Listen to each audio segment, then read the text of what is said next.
Witajcie w tych sielskich okolicznościach przyrody. Dzisiaj kolejna z najpiękniejszych tras samochodowych Europy. Możecie sami ocenić, która ładniejsza, ta czy Transalpina. Link w prawym górnym rogu. My z perspektywy czasu nie moglibyśmy wybrać, obydwie zachwycają. A potem zamki Drakuli, ten prawdziwy, ale też ten udawany. Zapraszamy. Zaczęliśmy dzień animalistycznie. Teraz kawusia i słynna trasa transfogarowska. Cik, cik, cik, cik, cik, cik, cik, cik.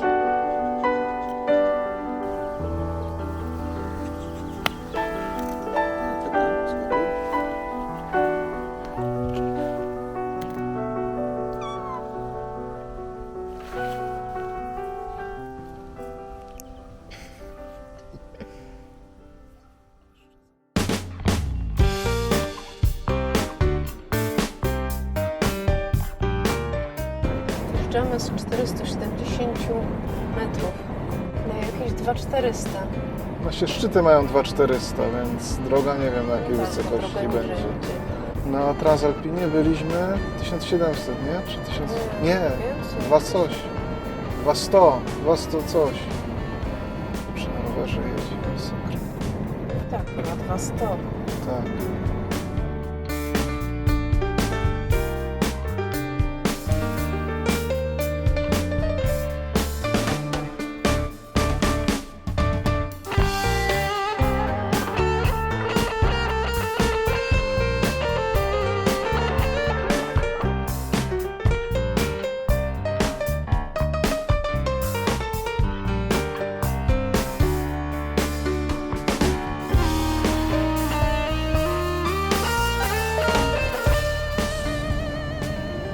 Metrów wjechaliśmy do góry.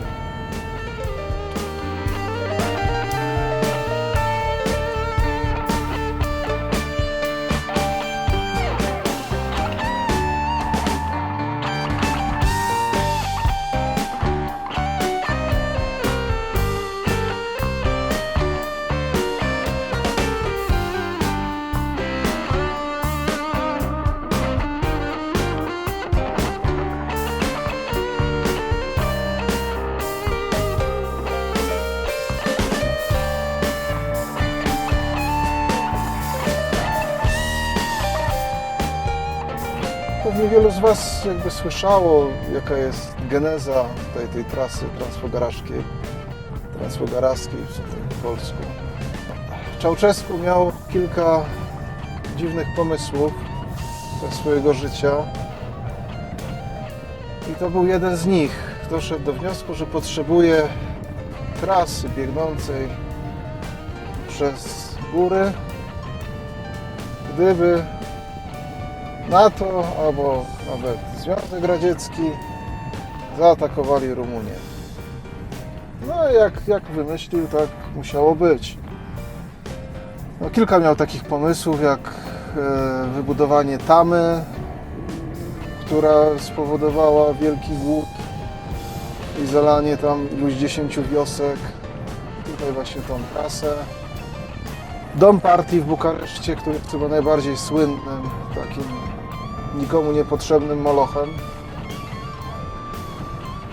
No, w każdym bądź razie praca przymusowa, więźniowie, też wojsko, ofiary śmiertelne, tony dynamitu, żeby wysadzić góry. No ale trasa jest jaka widzicie, więc spektakularna i to jest kolejna z tych pięknych tras Europy do przejechania, tych najpiękniejszych. Więc jedziemy nią.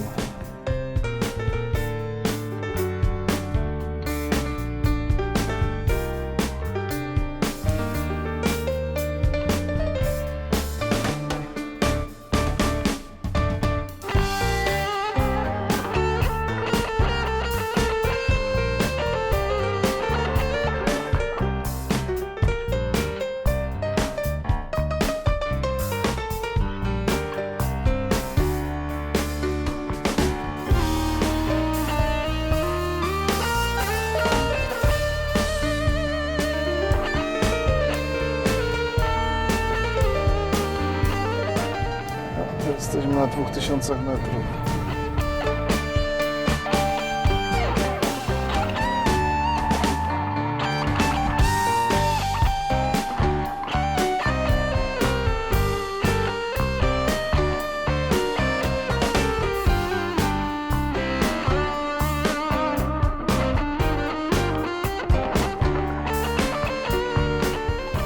Trochę mniej komercyjnie po tej stronie.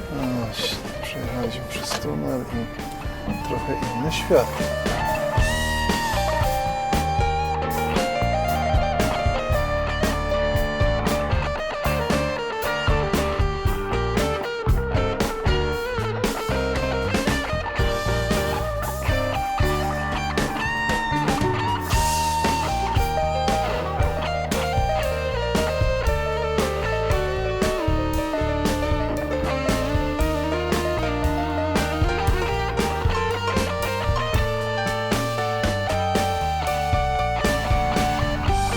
Niedźwiedzi nie było, Ale barany są ale chociaż. są barany.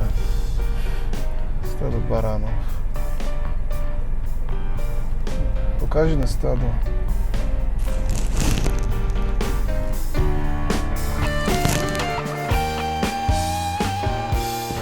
Trochę takie górskowie, tak to nie widać na filmie. Ale dopiero jak jest perspektywa, ludziki tak. albo samochodziki. Tak. Tutaj jest to też na namiocie. To myślałem właśnie, żeby tak spać. Ale niedźwiedzi nie było. Nie było. Obiecywali wszyscy, że niedźwiedzie. Trzeba w Tatry pojechać. Pod Nosal. Pod Nosalem. Zobaczymy, może jeszcze coś tam się uda, jakiegoś niedźwiedzia. Na razie tylko widzieliśmy drewnianego niedźwiedzia.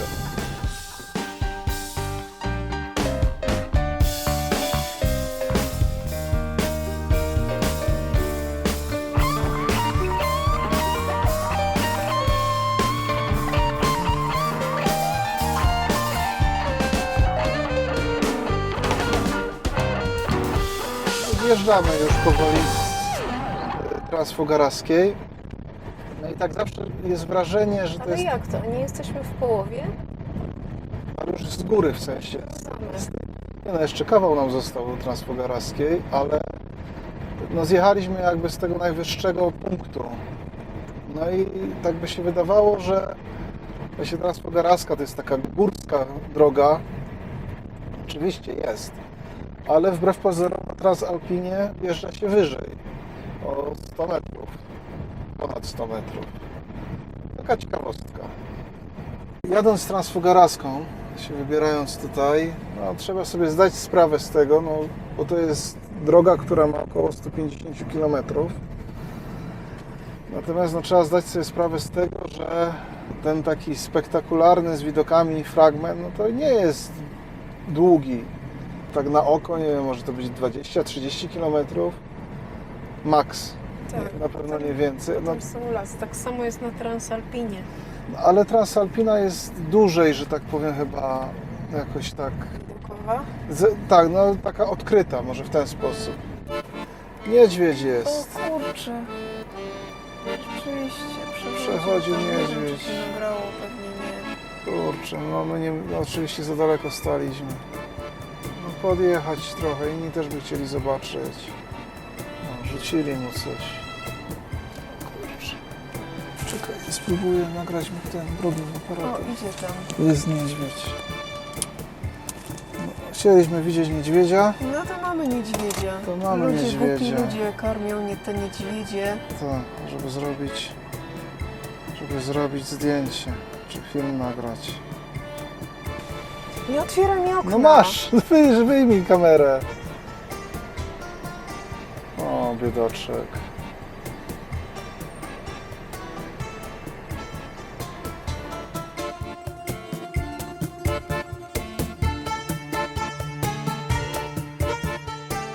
Zadowolony? Zadowolony. Widzieliśmy niedźwiedzia. Ucieczka udana. No ludzie są głupi, że dokarmiają te niedźwiedzie. No, tak widać, że no nie jest zachwycony taki niedźwiedź tutaj podchodząc do tych samochodów i tak dalej. tak nauczone, że łatwo jedzenie wyżebrać. No ale widzieliśmy misia. Właśnie włączył mi się alert na telefonie, że niedźwiedzie i żeby zostać w środku. Że nie wychodzi. Strasznie przestraszyłam, po prostu jakiś dziwny dźwięk, to Tak, pani mówi. Tak. U mnie pewnie to się nie wyświetliło, nie krzyczało. A nie, u mnie nic nie przyszło. Ekstremalny To- alert tutaj. No naprawdę. No, także z niedźwiedziami nie ma żartów, jak widać. Alerty Oczywiście. przychodzą. Także Niby tutaj taki duży pies. niby tu śmichu chicho, że chcemy misia, że coś, Tak. no.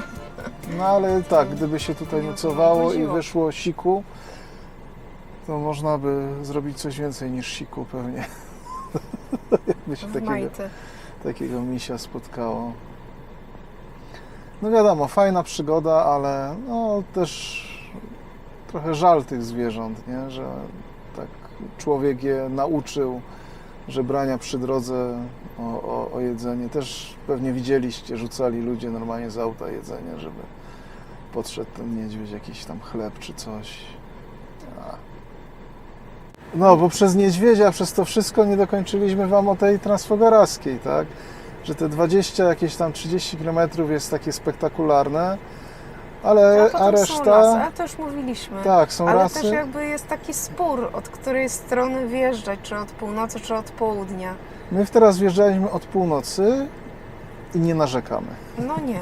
A ja wiele osób od południa wjeżdża, ale sobie tak myślę, że właśnie no, jest ta górka taka spektakularna. I jak się zjeżdża od północy właśnie z tej górki na południe, to po prostu według mnie jest ładniejszy widok Podjeżdżając. niż jakby podjeżdżać w tym miejscu. Możliwe. Na pewno i to wyczytaliśmy też, że łatwiej jest jechać od północy, bo jest więcej tych serpentyn. Tam jest ten krótszy podjazd, tam od strony Sybina właśnie od Fogaraszu. Więc łatwiej podjeżdżać takimi mocnymi serpentynami. Dla hamulców, dla auta też jest lepiej. A później tutaj ten zjazd z tej strony jest o wiele jakby no, łagodniejszy, tak? Ale wiadomo, co kto woli, każdy musi sobie Tak jest. przetestować. No, w naszym wypadku akurat Transalpinę wjeżdżaliśmy od południa, a Transfogaraską zjeżdżaliśmy od północy. Więc trzeba być przygotowanym, że reszta Transfogarackiej, oprócz tych spektakularnych kilkudziesięciu kilometrów, to droga przez las, jakich w Rumunii jest wiele i trzeba się na to przygotować. No, ale od czasu do czasu, jak widać, też jest jakiś taki widoczek na jakieś Oczywiście. jeziorko, gdzieś tam jakiś prześwit. Dobrze. Także to nie jest tak, że nie ma w ogóle widoków. Nie, no, oczywiście. Dobra, ruszamy dalej i do zobaczenia.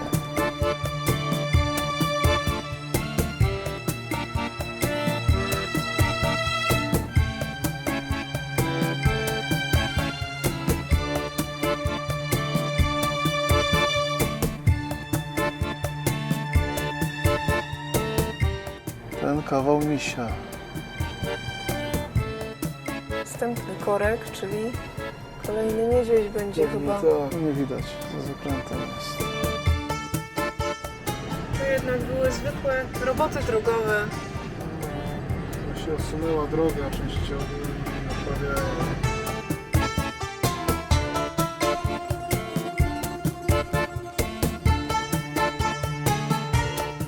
Zbliżamy się do miejsca, o którym krążą przeróżne legendy, do twierdzy, wybudowanej przez syna diabła, Drakulę. Podobno została wzniesiona na jego polecenie przez upokorzonych bojarów, którzy mieli tak długo pracować, aż rozpadną się noszone przez nich łachmany.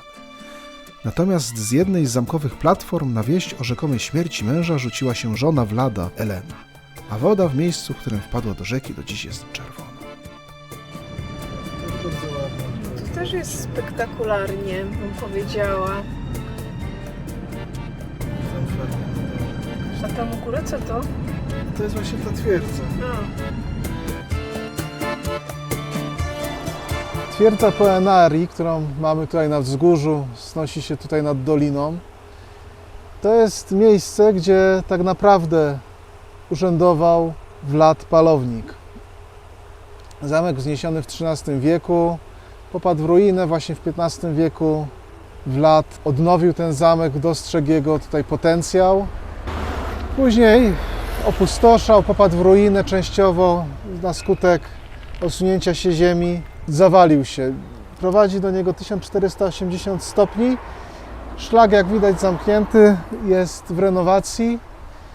Natomiast obiecałem, że opowiem, bo Dracula oczywiście postać stworzona, fikcyjna, ale tak naprawdę my mieliśmy, można by powiedzieć, wampirzycę historyczną, tak? Związaną z naszym jednym z królów.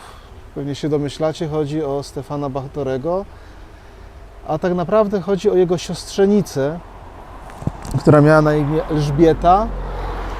Nazywana była krwawą hrabiną z Czachic. Jest podejrzewana, różnie mówią źródła, nawet o zamordowanie 600 osób. Była podobno bardzo piękna, inteligentna, dwukrotnie zamężna, uczestniczyła w wielu orgiach.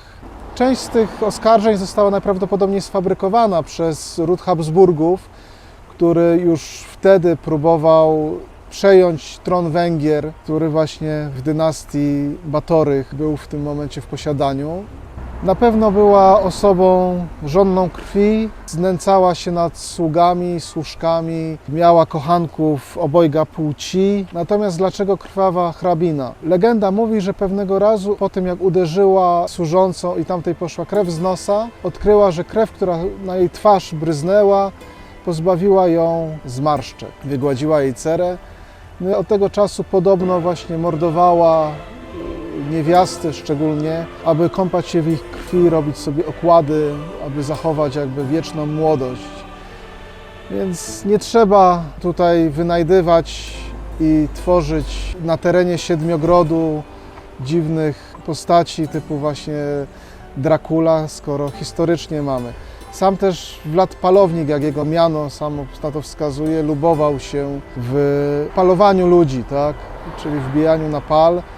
My też mamy w swojej historiografii księcia Jeremiego Wiśniowieckiego, który buntowników tak, kozackich w czasie powstania chmielnickiego też jego jakby ulubionym sposobem na sianie terroru, tak samo właśnie jak Wlad wbijał na pal. To są fakty historyczne, tak? Natomiast tutaj jesteśmy też historycznie w miejscu, gdzie miał swoją siedzibę Wlad. Ale też zabierzemy Was w inne miejsce, które jest tylko i wyłącznie bajką. Odnośnie tych 1480 schodów, nawet bardzo gdybyśmy chcieli się wybrać, chociaż jest taki skwar, że raczej nie zachęca do tego typu wspinaczek, to akurat w tej chwili schody są w remoncie i się nie da. O, jest też informacja, nie wiem na ile rzetelna, że wejście na zamek kosztuje 5 lei, natomiast filmowanie amatorskie 60 lei, a profesjonalne 1000 lei. Tak, a propos miejscówek w Rumunii, znaleźliśmy taką miejscówkę, co prawda nie będziemy tutaj spać, chcieliśmy sobie zjeść obiad, no ale tak dla przykładu. To jest taka dróżka prowadząca do głównej drogi, wjechaliśmy do góry, no i ktoś tak zaznaczył, no właściwie takie skrzyżowanie. No i czy według Was to jest dobra miejscówka? No bo tu jest właściwie dojazd do czyjejś tam posesji, że tak każdy kawałek trawy w Rumunii tak można sobie wykorzystać na miejscówkę. Nie wiem. Może innym samochodem, ale tak jak my się rozkładamy tutaj, proszę bardzo, z całym bajzlem. Nie, no my się nie będziemy tutaj spać. No my nie będziemy spać, ale gdybyśmy chcieli. No nie wiem, dla mnie to jest po prostu... Właściwie to jest skrzyżowanie dróg. No dokładnie, no. Jakie by te drogi nie były, nie?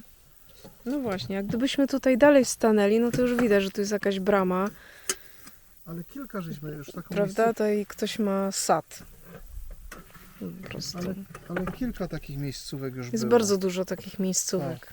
Tak, które są niby... Tak widać po tym Park Frenecie, że tak ludzie stają po prostu gdzie popadnie. No, zjeść coś trzeba. Dlatego tak ciągle marudzimy o tych miejscówkach. Długi wywód się zrobił. Znaczy się coś na rzeczy jest. Ciągle marudzimy o tych miejscówkach i o tym samochodzie. Gdybyśmy mieli inny samochód, to może. Ale nie, no tutaj to nie jest kwestia samochodu. Wiadomo, no mogę podjechać komuś tutaj, no Dobrze, i tutaj spać. jakby No ja bym była był po prostu, jakbyśmy byli w 23, dupie po prostu no i już tak. 23 albo 2 w nocy i by się nie było gdzie zatrzymać. to byśmy Dobra, tu stanęli, no. można odjechać o 7 rano Albo o 5. albo o 5 i tyle. Ale tak po prostu, żeby, Na wakacje. żeby tutaj przyjechać i kontemplować po prostu przyrodę w Rumunii, no to ja nie wiem, czy to jest dobre miejsce. Tym bardziej, że jeszcze Misiek może ci tu przyjść. Misiek? No nie wiem, No czy nie? to przyjdzie Misiek. No teoretycznie tak, no. Teoretycznie. Tak było, nie? Tutaj, z tą Tutaj? miejscówką, Nie, z tą nie, akurat nie. No dobra, to tyle chciałam powiedzieć. Wyżaliłaś się. Tak. Nie, bo tak w kwestii wyjaśnienia, bo tych miejscówek, jak się spojrzy na Park Fortnite, to jest od groma. Bardzo dużo. Tylko, że w większości to są takie miejsca, tak jak to, takie jakby, ja bym je nazwał awaryjnymi. Znaczy dla nas jest to takie Tak. miejsce. Może ktoś lubi spać w takich miejscach, my za No bardzo tak, nie. no tak, dlatego oczywiście jest cicho, no nikt nie jeździ tego, no ale jest to droga. Nie jest Ale to miejscówka, właśnie w nie której jest- mógłbym w tej chwili zostać tutaj. Jest godzina w pół do czwartej No właśnie, bo czasu my byśmy chcieli tutejszego. sobie wcześniej zjechać, to takie postanowienie, wcześniej zjechać sobie na miejscówkę, ogarnąć się spokojnie, a nie tak, że tylko przyjeżdżamy i idziemy spać, bo jakby to Tak. jakby nie o to chodzi. Więc mało jest, po prostu mniej jest takich miejscówek, o wiele mniej. Oczywiście, ktoś Ci może teraz skomentować, tak chcesz się wybyczyć, to jedź na kemping. No wiadomo, no i czasem sobie jeżdżę. Nie, no, Ale jest mniej takich miejscówek, po prostu w których można by sobie spokojnie, Tak. bez problemów zostać. tak jak tam nad tą rzeką, co byliśmy z tymi świetlikami, Zostać chociaż no te 2 dni, to powiedzmy, można by nie, tam można by spokojnie. stać, tak? Chyba, a jak była ta tam pod tym lasem, no to była genialna, to była najlepsza miejscówka jak do tej pory w całej Rumunii. To na górce? Tak, to na górce tam z tymi Tak, z tymi tak. ogniami sztucznymi. Tak. Też spotkaliśmy wczoraj bardzo sympatycznych państwa z Polski, którzy jechali Skodą z namiotem dachowym. No i też tak się rozglądali, szukali miejscówki, zastanawiali się, żeby na dziko też stać i też jakby nie mogli znaleźć nic takiego. No i tyle, już kończymy temat miejscówek, nie będziemy Wam się żalić do końca wyjazdu na temat miejscówek. Mhm. Obiecujemy.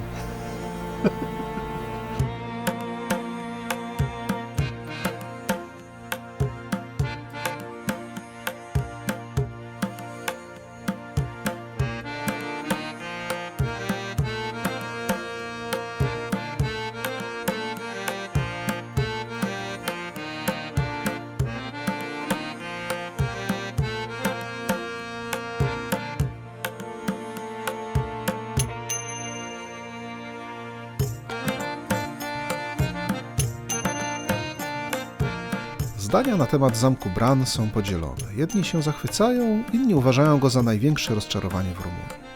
Jedno jest pewne, Dracula tu nigdy nie mieszkał, a tym bardziej nie żerował. Ale wiadomo jak jest, historia historią, a biznes jest biznes. Bo od tego miejsca to nawet nasi górale mogliby się uczyć. Zamek wybudował król Węgier i Polski Ludwik zwany u nas węgierskim. Pomiędzy bajki można wsadzić również to, że zamek jakoby wybudowali krzyżacy. No ale dlaczego w takim razie miałby tu mieszkać Dracula? Po prostu opisany przez Stokera, który notabene nigdy w Rumunii nie był, zamek Księcia Ciemności jest uderzająco podobny do tego w Bran.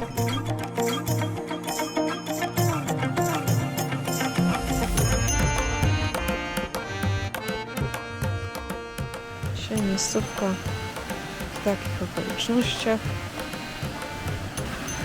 Ale coś zaczyna kropić.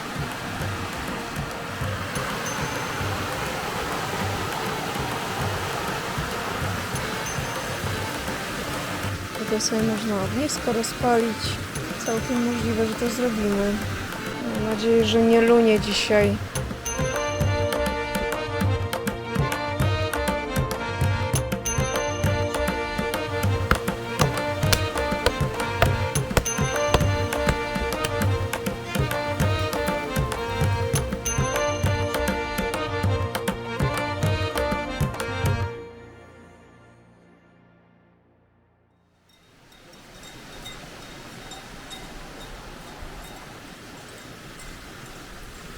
cudowna miejscówka. Chyba druga pod względem. Tak, jedna z najlepszych. Noc spokojna, Tak jest. Chociaż trochę się baliśmy niedźwiedzi, no ale w samochodzie byliśmy. bo zaprzyjaźniliśmy psa na wieczór. No właśnie. No, ognisko sobie zapaliliśmy.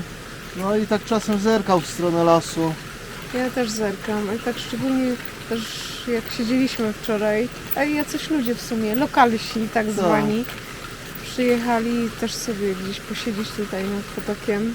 Tak, to też tak ten i w pewnym momencie, nie, chyba specjalnie facet włączył alarm w samochodzie. Więc może coś na rzeczy było. No, ale na szczęście siedział ten pies Tak jest. czujnie. Nie, bardzo fajna noc, spokojna. Chwilę tam przyjechały jakieś 2 samochody, ale posiedzieli może, nie wiem, z 15 minut I pojechali. i sobie pojechali. Tutaj ta miejscówka podobno dużo biegaczy jest, znaczy nie biegaczy, tylko no, trekkingowców, no. Łazików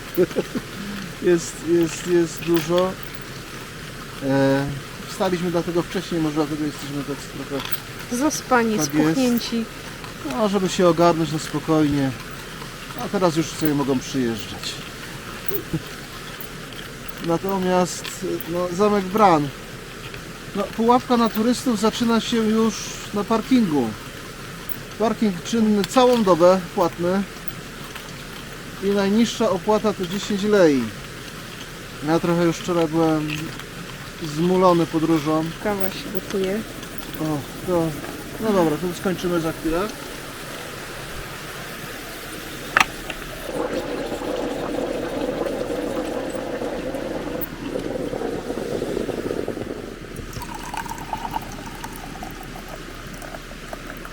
Wracając do pułapki na turystów.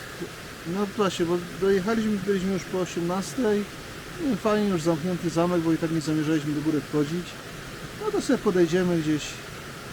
Wiadomo, może to tak, pewnie jakaś, nie wiem, ja sobie tak to wyobrażałem, że pewnie jakaś tam fosa, jakiś mur, coś, no i tam pod bramę się podejdzie, czy ileś tam da. A tu takiego Nie wolno. nie wolno.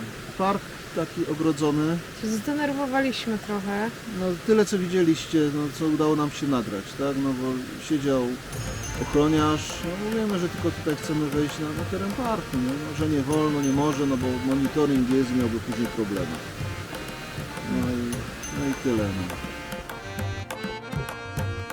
Tym ekscytującym noclegiem kończymy dzisiejszy odcinek, a na ślady, że jesteśmy na terenie z niedźwiedziami, natkniemy się jeszcze nie raz. Tradycyjnie dziękujemy Wam za wspólnie spędzony czas. Tych z Was, którzy czekają na kolejną część rumuńskiej relacji, prosimy o cierpliwość, bo teraz kilka relacji z budowy Frydwana 2.0.